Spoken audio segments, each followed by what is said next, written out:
What's going on, guys? Shadowninja here, and today we're going to be talking about a brand new Strand Titan build that features the new Strand aspect Banner of War. Annotation here on the video talking about this aspect and how to obtain it. I want to focus in on this build video, and to obtain it, it's pretty easy. I don't want to go into too much details, but you get it from Nimbus, you do a few running around things, and then you get it unlocked once you visit the Hall of Heroes Strand Meditation Chamber. Don't want to go into specifics there. If you guys haven't unlocked it, annotation for that video. But this build revolves around the Banner of War aspect and AC/DC feedback fence. It is absolutely insane the amount of tanking this build does and the amount of crowd control it offers you. Now, we'll jump into AC/DC feedback and talk about the change before we showcase the build, so we get a good understanding of what changed with this exotic, because it functions in a very different way, and honestly, I think it is one of the best exotic Titan armor pieces right now, just on the simple fact that it has great synergy with armor charges. So, in the armor preview, back when they were talking about changes in Season 22, AC/DC Zero feedback fence, this exotic got a complete mechanical rework and now ties into the armor charge system, increasing its versatility and making it more useful in scenarios where you might not be taking a lot of melee damage. With the new perk, which completely replaces the old, when melee hits give you an armor charge, you take reduced melee damage while you have that armor charge. Taking melee damage causes you to emit a burst of damaging arc energy that jolts targets, consuming your armor charge and dealing more damage based on the number of stacks consumed. Note that damage dealt is by burst of arc energy, should be comparable to its current damage for 0 to 3 stacks of armor charge. So that's the changes. So it makes obtaining armor charges incredibly easy, and using those armor charges not only for surges and other bonuses that you may be getting to these time-based bonuses, but also you use those armor charges to emit an arc damage output, which is perfect for any subclass in general. So let's jump into the game so we get a good grasp of what we're working with and get into all the details of aspects and seasonal artifact perks so far. So here we are in Destiny 2 showcasing this build, and the drip, I like it. If someone says not the best, then I guess, but I'm pretty satisfied with the drip here. So like we said before, the exotic of choice is AC/DC feedback. We'll get into some other stuff. Weapons, since I've pre-ordered the annual edition, specifically the collector's edition, we're rocking triple strand. This tessellation is awesome, and maybe I'll do a video on it individually, but again, we're rocking triple strand because we're using surge for strand, and then on top of that, time dilation for armor charges. We have strand loader. We could probably rock melee kickstart, but I don't really think it's necessary. You can probably opt for something different.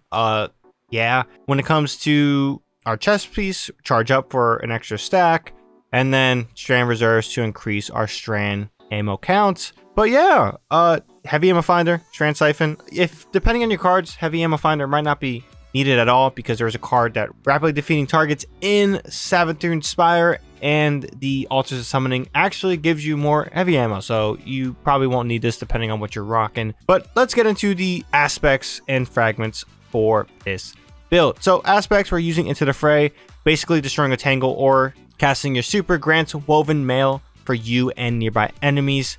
So this is great as is, nothing's changing here, but the reason why this is so awesome compared with Banner of War is that we get damage resistance, and the damage resistance from woven mail is pretty substantial. But Banner of War, defeat a target with a melee attack, finisher, or sword to raise a Banner of War that pulses with energy, periodically healing nearby allies and increasing melee and sword damage. Targets defeated by you and your nearby allies charge the banner, increasing the speed of its pulses. So, damage resistance from woven mail with increasing melee damage and sword damage on top of healing yourself and a higher pulse. This is a combination that honestly blows my mind that Bungie would ever add something like this in the game itself. It makes you a literal tank.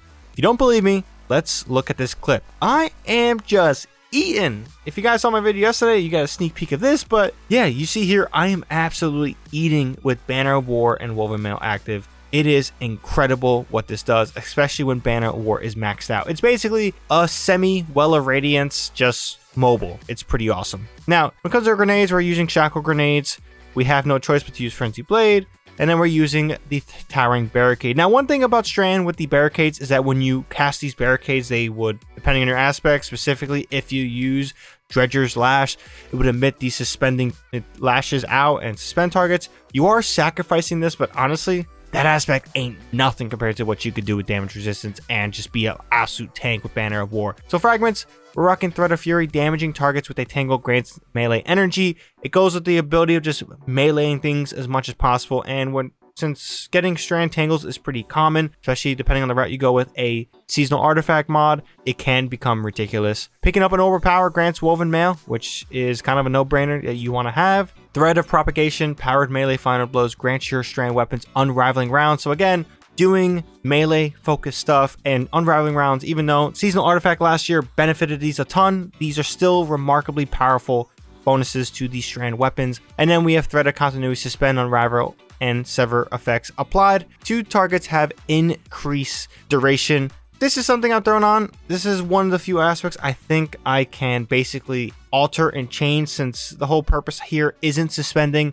But if I am going into a champion based activity, Lost Sectors, Nightfalls with some champions, and I am rocking Strand, this is a fragment I probably will keep on. But if you guys want some flexibility in different fragments and you aren't taking champions too serious, or you go with a preferred loadout to deal with champions, then I think this will be fine to switch around with something different. But yeah, that is the build. Seasonal artifact, this is what I am rocking. For some reason, avoid Strand Siphon. You could rock any Siphon because these all benefit Strand in this case. Scavenger discount, which is great. Origin perk specialization. Now, when it comes to some of the stuff with seasonal artifact, right now, refreshing pickup. So picking up a Tangle or Elemental Orb grants energy to your least powered ability. This is great since we're rocking Strand. Now, when we get to the final column, Frenzied Stacks is something you may want to have on, as well as Elemental Munitions. These are some great stuff, but honestly, there is a ton of benefits in the final column that I don't want to make a guaranteed recommendation, because all these are incredible. Even this one I didn't select yet, but this is also incredible. I'm going to hit it, see where it gets. But yeah, that's pretty much the build, and we'll go into some final closing thoughts before we end the video. So I can tell you as much as I want about how glorious this build is.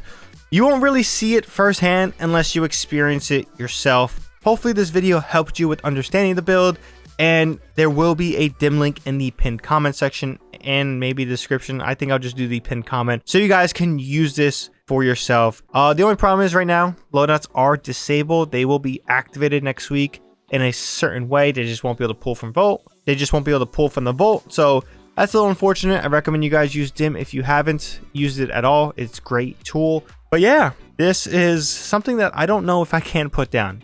Damage resistance and how crazy Altars of Summoning can get is it's kind of refreshing seeing something like this in the game. It gives player options. And before we end it, I must say, yes, you can rock Synthoceps if you're looking for a better boss DPS melee attack. Synthoceps pairs with the bonus of Banner of War, so you can do some great damage output and make the Strand super great. But I don't know, this seems more fun, this seems more enjoyable, and that's just my personal opinion. But hopefully this build is fun for you guys if you check it out. But besides that, if you guys enjoyed this video, definitely be sure to drop this video a like, helps out the video a ton. And if you guys want more content from me, definitely be sure to hit that subscribe button and that bell to be notified when I do drop more content. But I hope you guys have a good one. Shadow Ninja here, and I'm out.